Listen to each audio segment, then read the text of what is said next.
Agora hoje começaremos a parte da tarde, nada mais, nada menos que com a presença desse querido conferencista, diretamente de Salvador, da Bahia, veio de longe também, não tanto, né? Não tanto. Médium expositor espírita, trabalhador do Centro Espírita Caminho da Redenção, carinhosamente conhecido como Mansão do Caminho. Alguém conhece Mansão do Caminho, Salvador? Remete a Divaldo, né? E terá como tema de sua palestra um olhar sobre médiuns e mediunidade no tempo presente. Com vocês, Marcel Mariano. Bem-vindo!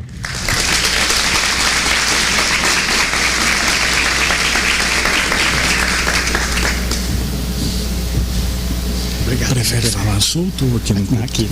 Tá. Meus amigos, minhas amigas, caros internautas que nos acompanham pelo Face, Instagram, Twitter, YouTube e outras redes sociais.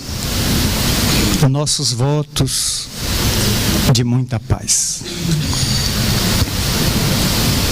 Examinando a história, que Cícero afirmou oportunamente ser a pedra de toque, que desbasta o erro e faz resplandecer a verdade,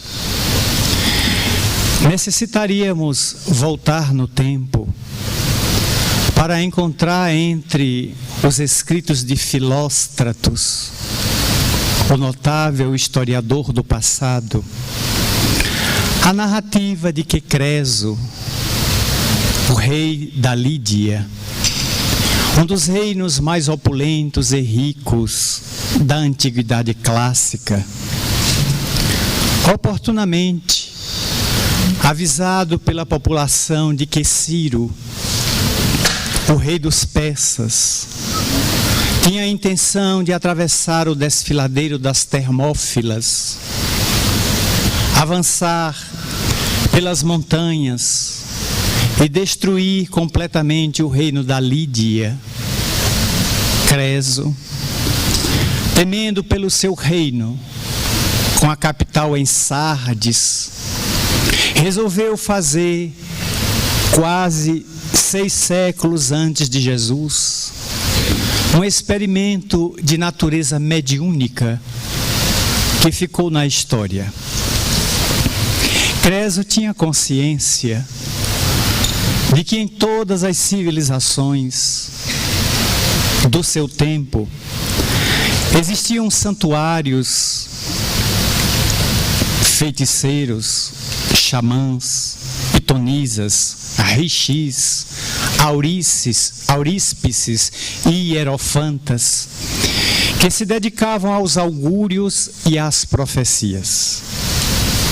Portanto, ele teve uma ideia genial para a época, inusitada, que foi de enviar embaixadores para 3 nações diferentes, a fim de que os seus embaixadores coletassem informações de natureza transcendental sobre o destino da Lídia. Um grupo foi designado a ir ao Egito para visitar os santuários de Luxor, de Karnak, de Mênfis, de Heliópolis, a fim de obterem uma entrevista com os sacerdotes e as pitonisas que ali atuavam, em que deveriam fazer 2 perguntas. O segundo grupo de embaixadores, Creso determinou que fossem à Grécia. Vão ao santuário de Delfos, onde pontifica uma adolescente que, após ser invadida por um exâmetro, por um estado alterado de consciência, ela recebe o deus Apolo. E vocês deverão fazer as mesmas 2 perguntas ao deus Apolo. E a terceira equipe de embaixadores, ele mandou a Roma, para que, visitando os bairros miseráveis como Esquilino ou Velabro, que eram bairros construídos sob os mangues, verdadeiras palafitas, onde se homiziavam os miseráveis e as classes infelizes, ali existiam profetas, ali existiam adivinhos e feiticeiros, e buscando o mais famoso deles, ou a mais famosa, deveriam também repetir as duas questões. Os 3 grupos, com ordens expressas de Creso, perguntaram ao rei, então, majestade, que 2 perguntas deveremos fazer, respectivamente, em cada país, que vamos visitar por tua ordem? A primeira pergunta é, e a resposta deve ser cuidadosamente escrita, grafada em papiros, em tabuinhas, em peles de carneiro, o que vocês dispuserem à mão, mas com absoluta fidelidade à resposta dada. A primeira pergunta é: qual vai ser o destino da Lídia? E conforme a resposta, anotação fiel. E a segunda pergunta, majestade. A segunda pergunta é para travar a certeza da primeira. Vocês deverão perguntar ao feiticeiro, ao adivinho, ao profeta Pitonisa, o que é que nesse instante, em Sardes, capital da Lídia, o rei Creso está fazendo. O que as vozes da imortalidade disserem, vocês anotem. E retorna imediatamente à capital para defendermos o nosso reino. Os embaixadores partiram e Creso determinou a Lídia que preparasse-se para rechaçar o inimigo, que com exércitos de persas e milicianos vinha como gafanhoto voraz, devorando todas as civilizações que encontrava pelo caminho. Antes que Ciro, o destruidor, chegasse à capital da Lídia, essa se encontrava armada na insuficiência dos seus soldados. E hoje a história confirma que para cada 5 soldados persas, a Lídia possuía apenas 1. Portanto, a superioridade numérica de Ciro era absoluta e a vitória acachapante. 100 dias depois, 3 meses e 10 dias, observado o fuso horário de cada civilização visitada, os embaixadores fizeram os contatos e cerca de 120, 130 dias depois, a cavalo, em barcos, começaram a regressar ao reino da Lídia, sendo que os do Egito foram os primeiros que chegaram. E o rei imediatamente convocou a corte, os ministros, e perguntou àquele grupo que a voltava da planície de Gizé, onde hoje se encontram ainda hoje as 3 pirâmides atribuídas a Quéfren, a Miquerinos, a Quéops. E eis que os embaixadores disseram: Senhor, estivemos nos santuários do Egito, consultamos uma pitonisa e fizemos as 2 perguntas que Vossa Majestade mandou. E qual foi a resposta à primeira questão? A pitonisa em transe, dominada por Anubis ou por Osíris, afirmou que o reino da Lídia será destruído por Ciro e o meu rei será assassinado pelo conquistador cruel. E o que é que eu fazia 100 noites após a partida? A pitonisa disse que meu rei se encontrava com outros funcionários da corte, servos fiéis, numa caçada a javalis ferozes. Corresponde? A informação é mentirosa, absolutamente inverídica e mentirosa. Aguardemos as outras 2 delegações.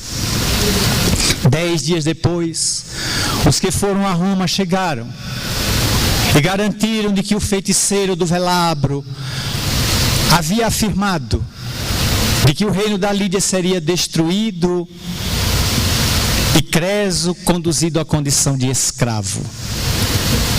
Entretanto, afirmou que naquela noite 100 dias depois da partida, a pitonisa afirmara que Creso se encontrava dormindo na ala palaciana destinada aos aposentos reais. Creso rejeita a informação. E mais uma semana, a equipe de embaixadores que fora a Atenas visitar o santuário de Delfos, que não ficava necessariamente na cidade, chegavam e imediatamente o rei reuniu a corte para as informações. E eles disseram, lendo os papiros: a pitonisa em transe, dominada por Apolo, afirmou que o reino da Lídia cairá. O meu rei será reduzido a escravo, e Ciro, o conquistador bárbaro, nos governará indefinidamente. E o que é que eu fazia 100 dias depois da partida de vocês? É aí, majestade, que está uma informação conflitante, absolutamente inverossímil. Porque a pitonisa deu uma longa respiração e disse: vejo que Creso, o vosso rei, desce umas escadarias do palácio em direção à cozinha que fica no subterrâneo, e numa das mãos carrega uma tartaruga velha, morta, esquartejada sem o casco, e na outra um cabrito ou cordeiro novo, ensanguentado ambos.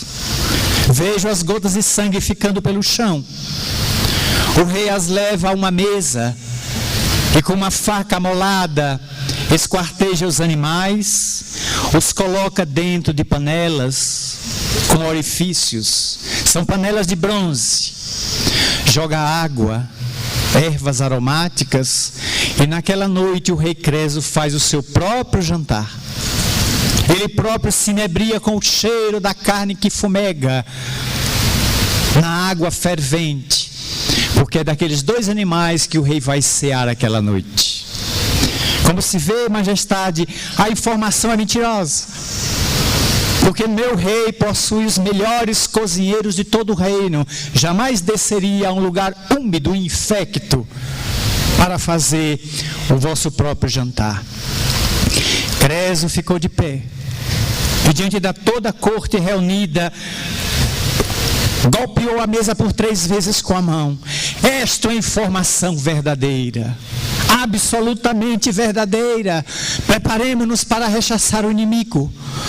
Naquela 100ª noite, eu matei uma tartaruga velha, um cordeiro novo, e aquela noite dispensei todos os cozinheiros e fiz o meu próprio jantar, com a carne de um e com a carne do outro. A informação é absolutamente fidedigna. Prepararam-se os exércitos. Ciro atravessa o desfiladeiro das Termófilas, e chegando hoje, onde é a região da Turquia, a Lídia do passado, invade a cidade, mata milhares de pessoas, domina os exércitos impotentes de Creso, e este no palácio assiste à guerra que já se realiza nos jardins da casa palaciana. Quando entra um soldado persa, e o soldado persa, ao ver o rei de costas, prepara uma lança para alvejar Creso, que está absolutamente indefeso, sem saber do perigo às costas. Mas ele, que tinha perdido um filho numa caçada, que era seu herdeiro natural, tinha um segundo filho, que era surdo, mudo. E o rapaz, da posição em que estava, viu que o pai ia ser alvejado pela lança traiçoeira. E, como num fôlego absolutamente paranormal, recuperou a voz e gritou ao soldado: não mate! É meu pai, é o rei Creso. Creso vira-se, há tempo de que a lança fende o espaço, e Creso se afasta pela cravassa no riposteiro, numa madeira, preservando-lhe a existência. O soldado prende Creso, manieta o rapaz, e Creso é levado ao calabouço.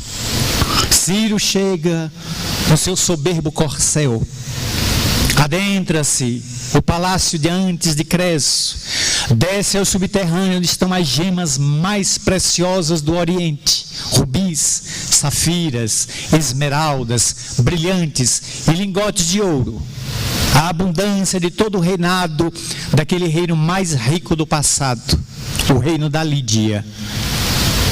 E ao contemplar Creso, agora manietado, determina que se montasse postes de martírio, do palácio até a mais longínqua estrada, e que todos fossem queimados vivos como tochas. Creso é levado, e o próprio Ciro passa em guarda olhando aqueles corpos que vão ser queimados. Ao passar em frente ao de Creso, eis que ele, num suspiro final, exclama: ó Solon, ó Solon, agora vejo que tu tens razão. Ciro para, olha para aquele homem e exclama: quem és tu? Eu sou Creso, o rei da Lídia, a quem tornaste escravo. E tu conheces Solon, o notável filósofo e sábio da Grécia? Sim. Eu o hospedei por 2 vezes em meu palácio, lhe oferecendo um jantar. Oh, mas eu sou admirador de Solon. O que confabulaste com ele na noite que eu tiveste como convidado? Eu lhe ofereci um jantar, mas ele come parcamente, frugalmente. Depois eu desci para as minhas masmorras, onde estão as minhas pedras, gemas mais preciosas. E depois de contemplar todos os meus tesouros em joias, pedras e metais, eu perguntei a Solon: Solon, tu crês que exista um rei mais rico na terra do que eu? Porque eu tenho as gemas mais preciosas, das minas mais produtivas de toda a terra. Não sou homem infinitamente feliz. Solon olhou tudo aquilo e exclamou: tu tens as pedras, mas não pode comê-las. Nenhuma delas pode te matar à fome. Isso aqui para mim não significa absolutamente nada, porque a felicidade é derivada do cumprimento de deveres, de uma consciência tranquila, de um coração pacificado. Subiu as escadas, tomou do seu manto e foi embora. Agora eu compreendo. Ó Solon, tu tinhas razão. De que adianta ser mais rico se o conquistador cruel vem e me toma tudo, matando meus parentes mais queridos. Ciro ficou apiedado, pois em homenagem a Solon poupar-te-ei a vida. Tira-o desse poste e torna-o escravo e filósofo dos meus filhos. E os filhos de Ciro, Xerxes e Senequeribe, cada um a seu tempo, tiveram Creso como preceptor, tendo ele a vida preservada.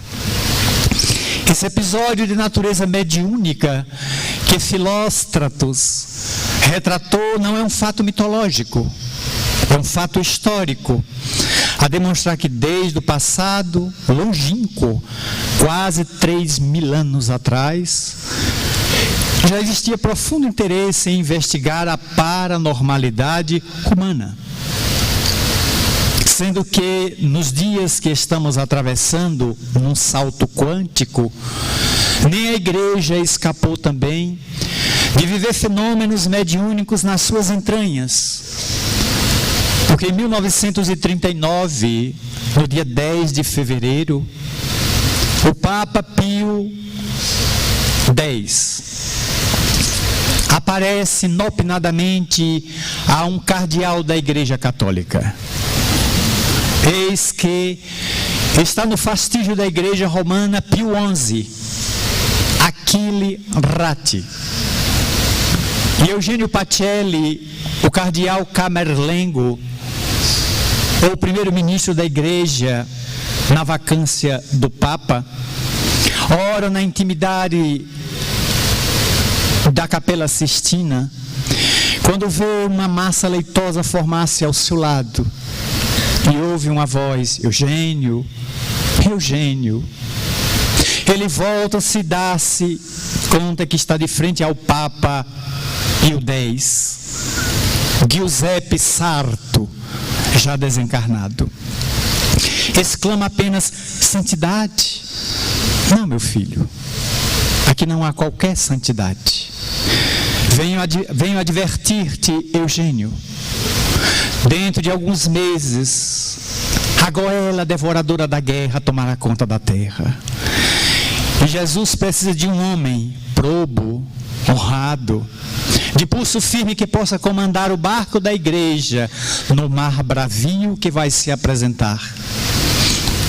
Eugênio, venho te profetizar: tu serás Papa.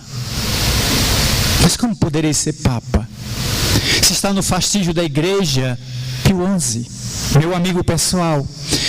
Eugênio, insondáveis são os desígnios de Deus. Prepara-te para conduzir a barca de São Pedro pelas procelas tormentosas do mundo que vai entrar em guerra.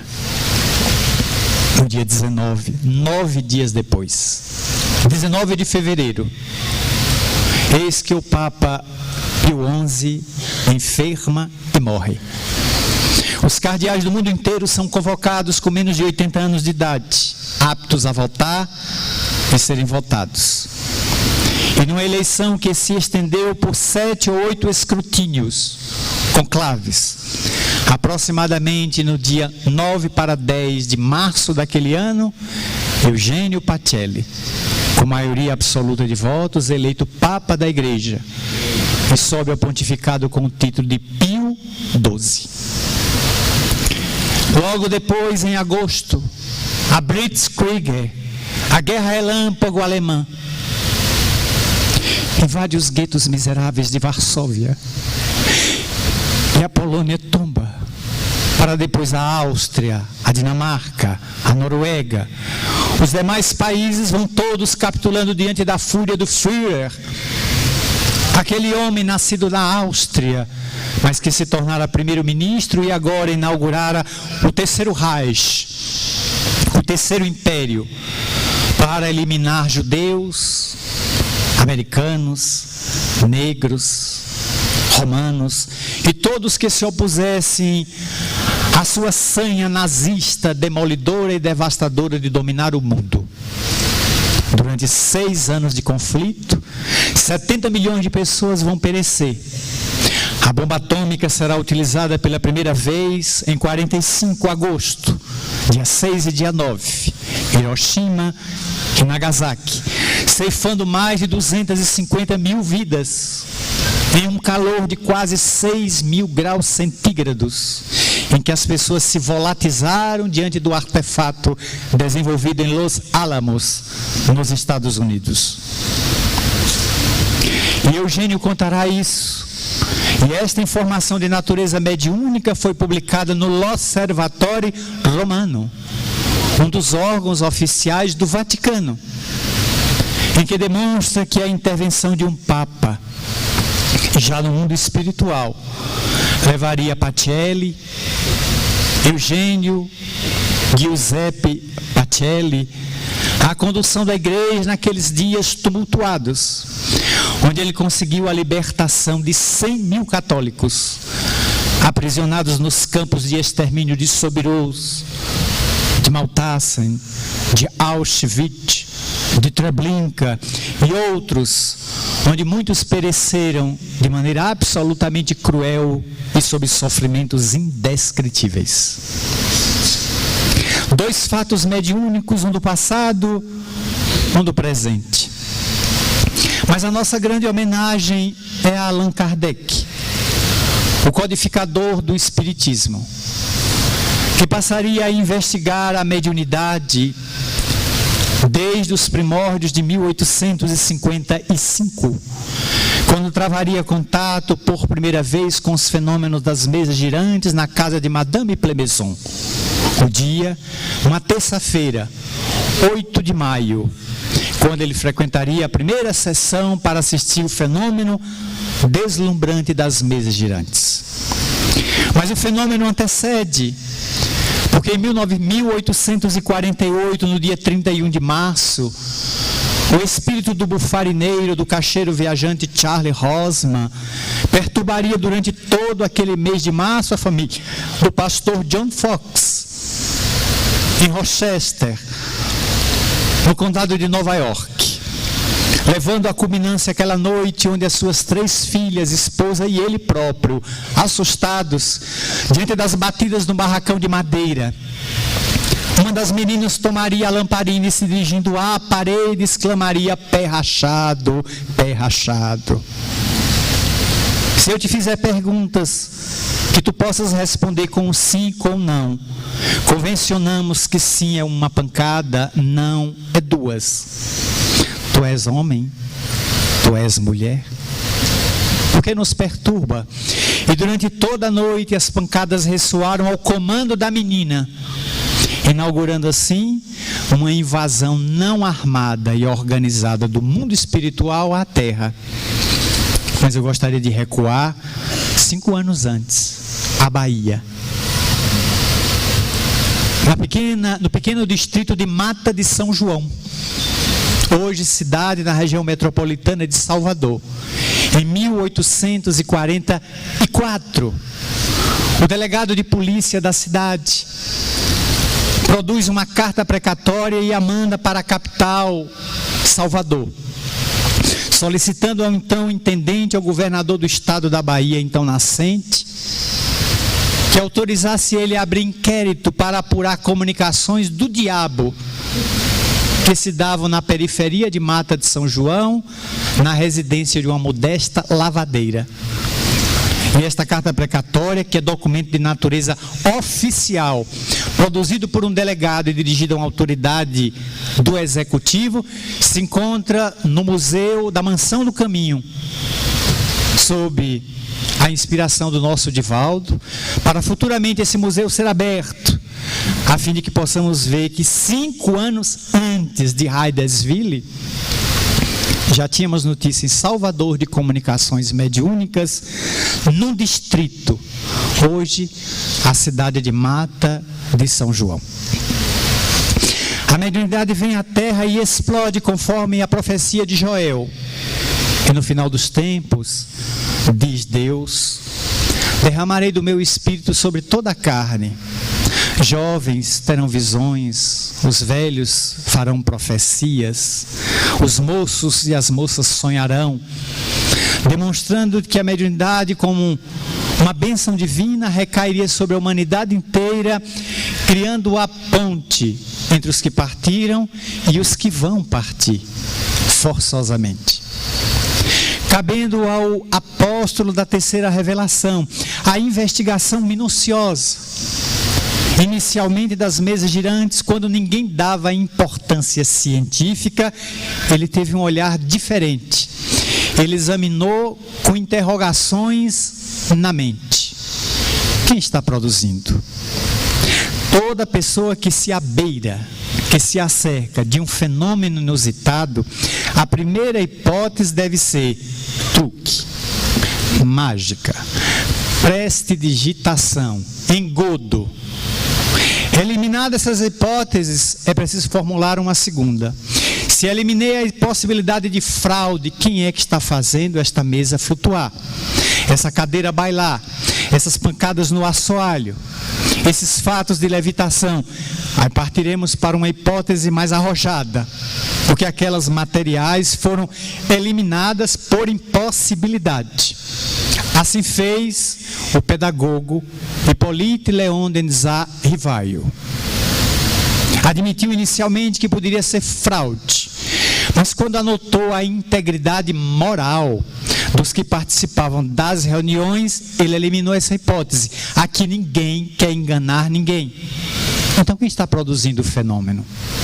E em várias residências de Paris, ele passaria a ver o fenômeno se repetindo por outras sensitivas, as sonâmbulas, a senhora Roger, Sanson e vários outros médios, até receber 58 cadernos de anotações daquelas reuniões hebdomadárias, semanais.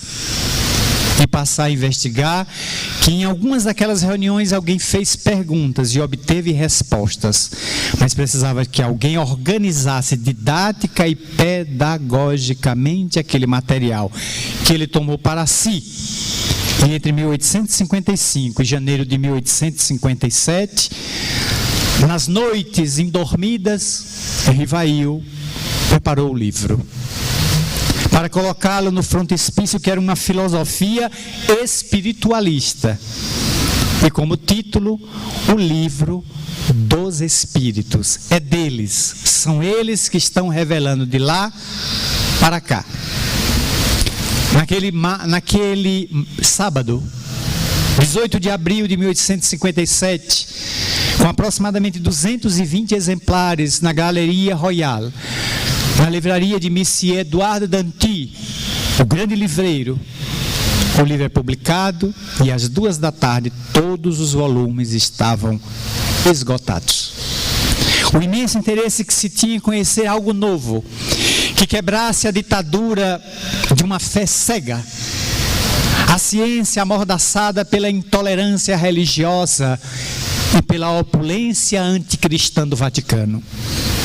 Agora uma ciência que se liberta, uma filosofia que resgata o pensamento socrático, a maêutica, uma religião lúcida, uma fé raciocinada, que encara a razão face a face, em qualquer época da humanidade.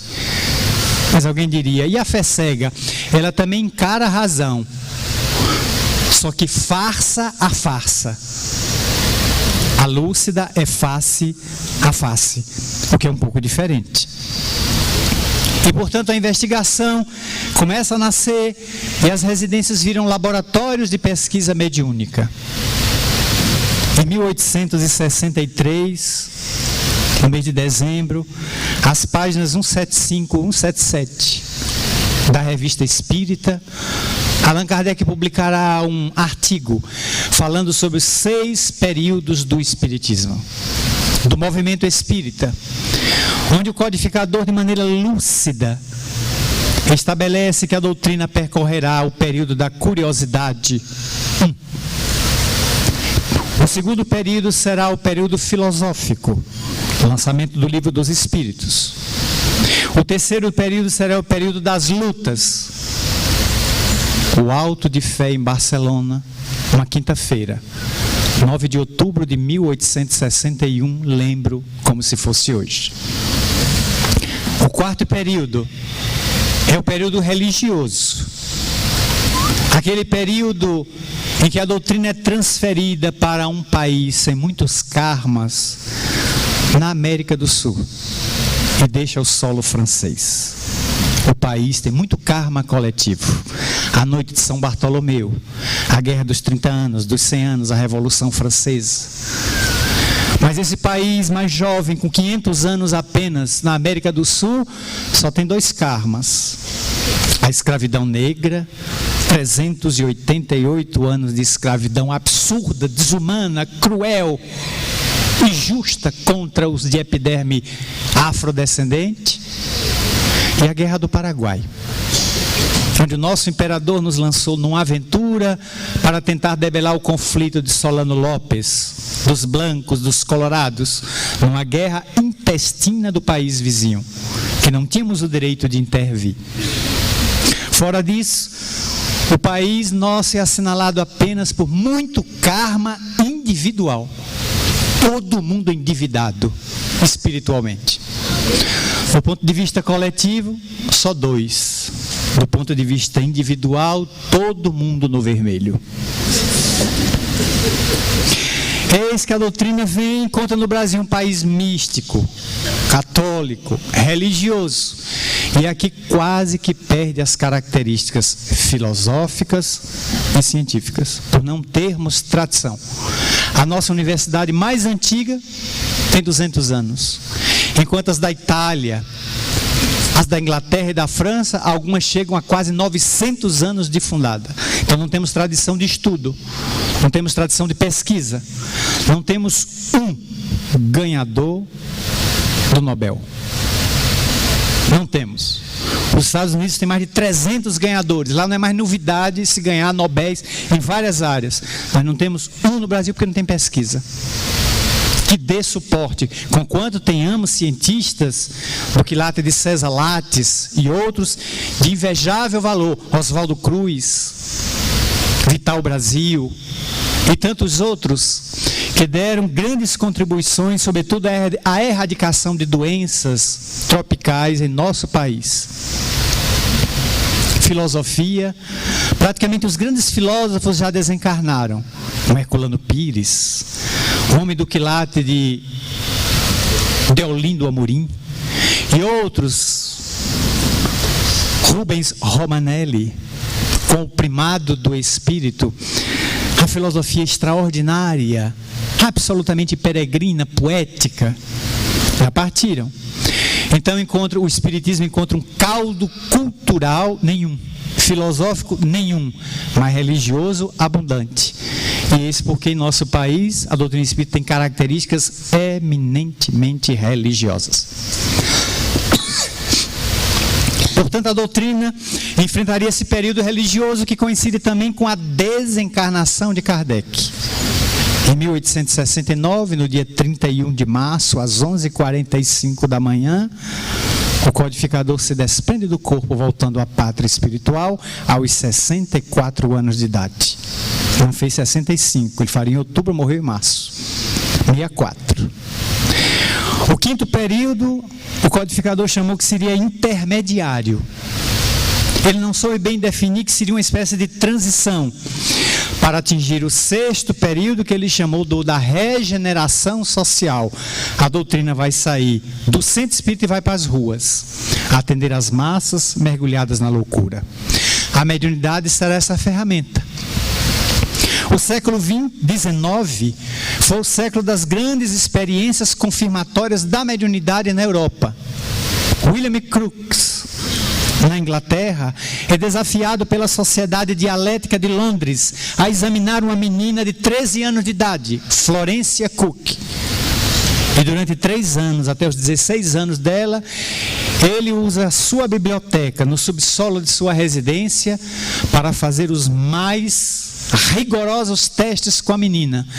E diante das materializações de Biemboa, o pirata, e de sua filha, a doce e suave Kate King, William Crookes escreverá uma carta à sociedade Dialética de Londres, afirmando aos sábios, seus pares: não vos afirmo que o fenômeno é possível, eu vos garanto, ele é absolutamente real. Conta-se que mais tarde, 10 anos depois dessas experiências, um sábio se dirigiu a ele e disse: Crookes, tu és um gênio na física e na química, mas nunca detentor de um Nobel. Ele nunca ganhou o Nobel. Poderia ganhar na física e na química, pela descoberta dos raios catódicos, o quarto estado da matéria e outras descobertas relevantes. Crookes, tu és um gênio. Volta agora atrás e escreve uma carta desmentindo aqueles episódios daquela menina. Tu eras um homem maduro, ela um adolescente, tu te apaixonaste por ela e tu deixaste enganar, te equivocar. Volta atrás. E ele responderia ao interlocutor: quanto mais o tempo passa, mais eu tenho absoluta convicção de que tudo que assisti por aquela menina é absolutamente real. Não farei carta nenhuma me desmentindo, como fizeram as irmãs Fox. Depois do episódio de Hydesville, todas 3 casaram-se com homens psicopatas. Uma delas, inclusive, tornou-se alcoólatra. E vieram publicamente na imprensa desmentir os fatos. Depois que se separaram dos maridos alienados, voltaram a desmentir o desmentido. Mas já estavam desmoralizadas publicamente. É triste a história posterior das 3 irmãs Fox: Margarida, Catarina e Lea Fox. A mediunidade pesquisada intensamente com Leslie Flint, os irmãos Davenport, o escocês que flutuava, Daniel Douglas Home, a senhora Desperance, a senhora Piper, Eusápia Paladino e tantos outros médiuns notáveis da Europa e dos Estados Unidos, está consolidado conhecimento científico de insuspeitos lentes do quilate de Ludger, Myers, Alexandre Aksakoff, William Crookes, Robert Charles Richer e outros que se debruçaram sobre médiuns notáveis, concluindo que o fenômeno era real. A mediunidade praticamente desaparece na Europa, mas explode no Brasil, porque conforme informações mediúnicas de Victor Hugo, no seu livro Árdua Ascensão, 2 milhões de espíritas que militaram com Allan Kardec em solo francês reencarnaram-se no Brasil para dar continuidade ao pensamento espírita. 2 milhões. A maioria de nós está conhecendo o Espiritismo pela primeira vez. Mas aqui e acolá há alguém que está conhecendo o Espiritismo pela segunda vez, porque já militou nele em solo francês. Eis que no Brasil, em pleno século XX, fim de XIX, início do XX, pleiade de espíritos nobres se reencarnam com mediunidade avultada. Em Sacramento, Eurípedes Barçarnufo, o apóstolo da mediunidade, manteve contato com vultos de escola do mundo do além, entre os quais Jesus, por 2 vezes, Maria de Nazaré, os apóstolos e entidades do velho mundo.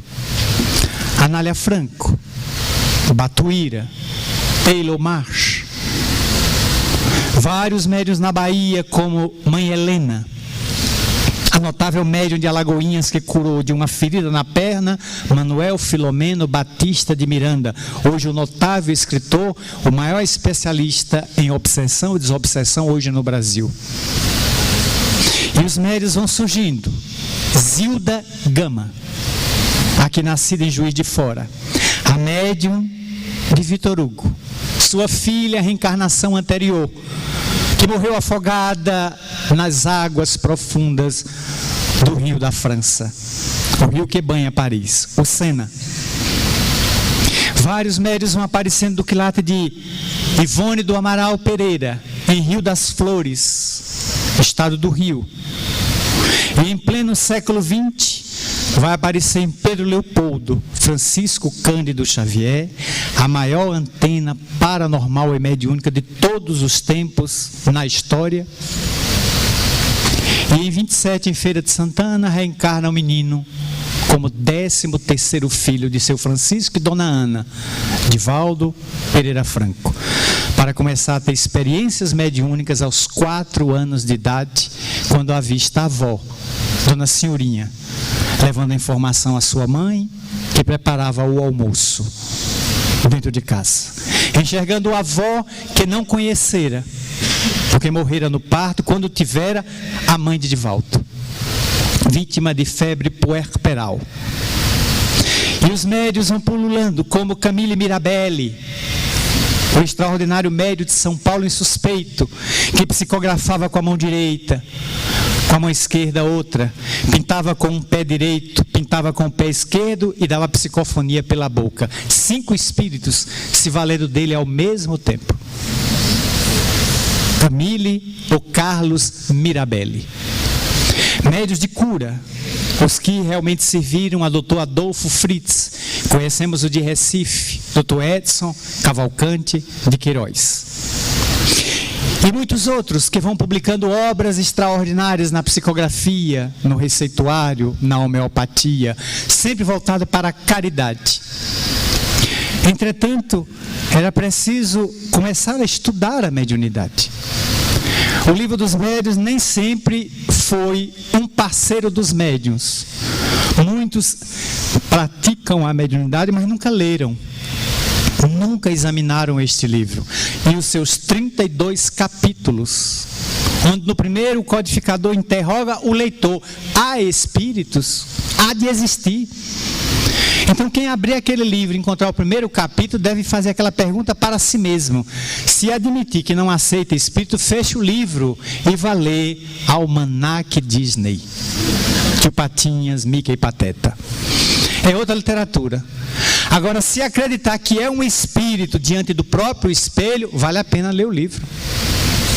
Não preciso ler o livro se não admito que nem eu mesmo sou um espírito encarnado. Aí é preciso ler e examinar que é o maior vade-mecum da mediunidade de todos os tempos. E que a prática da mediunidade necessita da teoria. Dona Ivone do Amaral Pereira, em vida, escrevendo 2 livros extraordinários, Devassando o Invisível e Recordações da Mediunidade, deixa claro para qualquer neófito: ninguém devassa o invisível sem pagar alto preço. Não por outro motivo, no capítulo 23 do Livro dos Médiuns, de 1861, Allan Kardec coloca de que o maior perigo para quem lida com a mediunidade sem estudo é o contágio, a contaminação, com a obsessão simples, com a fascinação perigosíssima ou com a subjugação destruidora. E muitos estão mergulhando inadvertidos, porque não tem o lastro teórico de estudo. Eis porque nos dias contemporâneos é fundamental de que a mediunidade receba o sal da seriedade, pela qual temos a necessidade de examinar-lhe os fundamentos, ver as vidas que se construíram nos testemunhos mediúnicos, nas dores, nas renúncias, nos sacrifícios, para saber lidar com este mundo que nos cerca e da qual viemos, para o qual voltaremos, mas presentemente a massa física nos vela, nos cerra o contato mais direto com ele. Quem são esses habitantes? O que pensam? O que imaginam? Do que gostam? Quando lhes devassamos o domicílio, o que fazem? Investem contra nós ou trazem messes de esperança? Tudo isso é para ser avaliado. A identidade dos espíritos. Sim, é importante a identidade dos espíritos no contexto de que o que está circulando por aí é de fazer chorar. Oportunamente recebi pela internet um livro, PDF, e um amigo me ligaria: Marcel, uma médium de nossa região, no interior da Bahia, pediu que lhe enviasse, ela acredita muito em você, porque já assistiu uma palestra sua, ela psicografou esse livro, e gostaria que você examinasse para eventual publicação, quem sabe até um prefácio. Eu li algumas páginas, depois parei para não ser hospitalizado. A narrativa do espírito que descreve o livro é de que 2 homens no planeta Plutão, que não é mais planeta, já foi desmoralizado pela Associação Astronômica Internacional, não é mais planeta. O planeta Plutão tem 2 homens desencarnados que moram numa colônia e estão discutindo sobre o amor que ambos possuem por uma mulher. Os 2 discutem acaloradamente. Já não basta na Terra os crimes passionais, até em Plutão 2 infelizes acham de brigar por um rabo de saia. E eis que um deles puxa uma faca, tipo peixeira, marca Tramontina. Todos 2 desencarnados. E um parte para o outro e dá uma facada, uma peixeirada na barriga do outro. Um perispírito, portanto. O outro cai gemendo, o sangue se esvai pelo chão, uma grande hemorragia. E eu lendo o livro, eu disse: meu Deus, já está morto, com essa facada vai morrer de novo. E a médium quer publicar esse livro. Eu fechei o livro ali no episódio da facada, antes que o livro me atingisse também no abdômen. Deletei e mandei um recado: olha, estamos num país livre. A médium pode publicar o que ela quiser. Em cada esquina tem uma editora interessada em lançar qualquer coisa para manter suas máquinas se movimentando. Que ela fique à vontade e siga a consciência dela. Mas eu, a quem ela procurou, me dando alguma credibilidade, sem ser ISO 9002, não sou selo de qualidade para ninguém, nem para mim, recomendo a ela que jogue o livro ou na fogueira ou na gaveta do esquecimento. passe a chave 2 vezes e jogue a chave no mar, na Fossa das Marianas, a 12 quilômetros de profundidade, para ela não ter chance de achar a chave. É o que recomendo.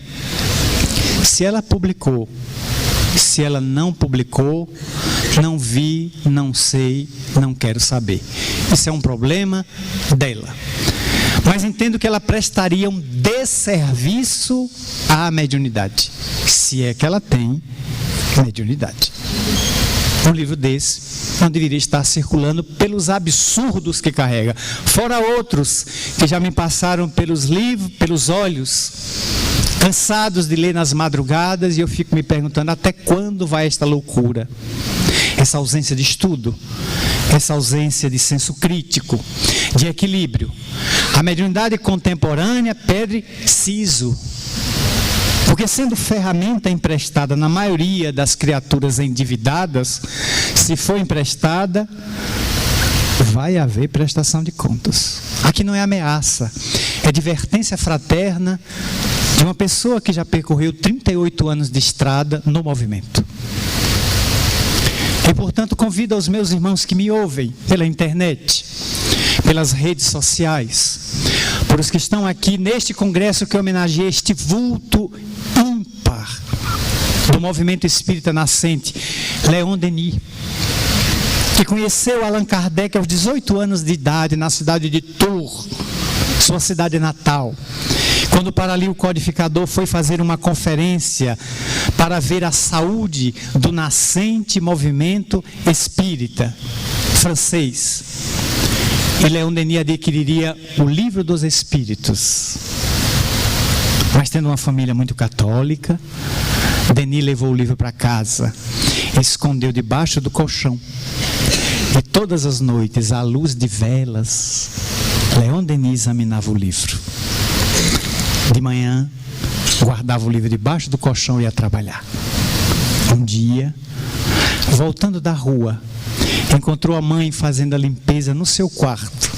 E quando ele abriu a porta, a mãe estava segurando aquele livro e lhe perguntou: Denis, que livro é esse, meu filho, que encontrei debaixo do colchão?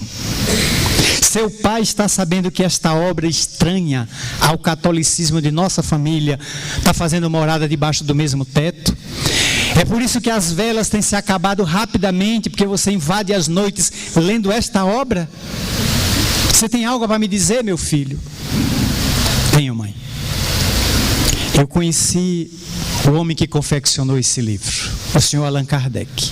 Comprei, e esse livro abriu-me os portais do infinito, e eu entendi o porquê da vida, do ser, do destino e as causas da dor.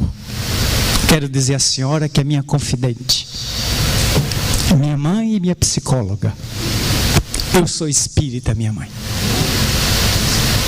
Denis, sua confissão é tão linda, meu filho, que você tem lido de noite, eu tenho lido de dia. Sou espírita também.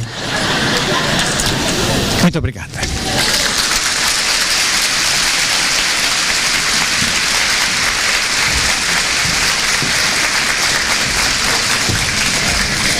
Pessoal, vim aqui quebrar um pouco o protocolo, né? Não sou cerimonialista, fiquem tranquilos, para fazer um agradecimento especial a quem está aqui conosco.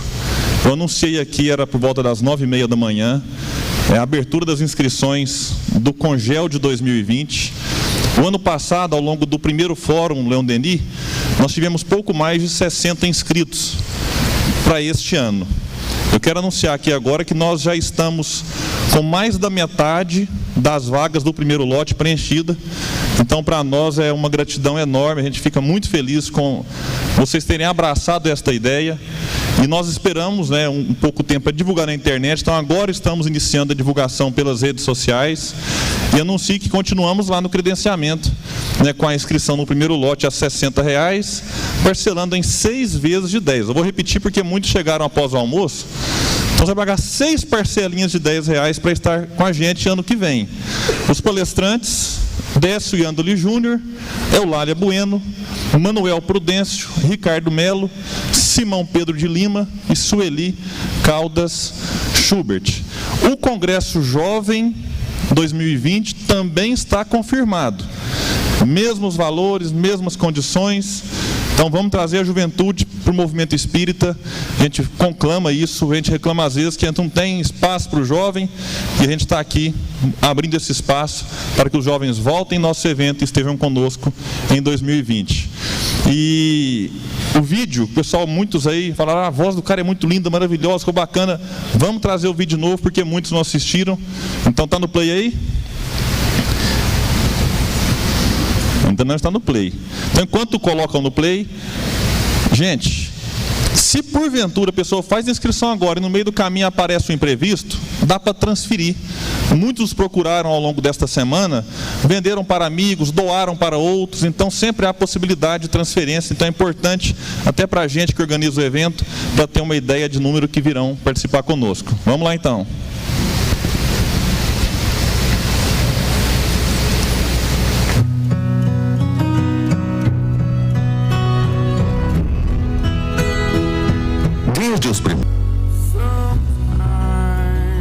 Terceiro Congresso Espírita Leon Denis. As potências da alma. 18 e 19 de julho 2020. Casa Garcia, Uberlândia, Minas Gerais. Realização Grupo Espírita Leon Denis.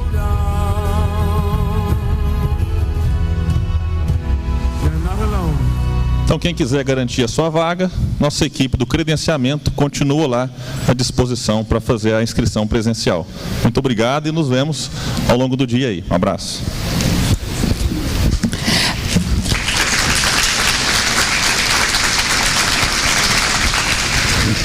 Passamos agora ao intervalo, lembrando que no retorno do intervalo teremos mais música com a apreciação do coral.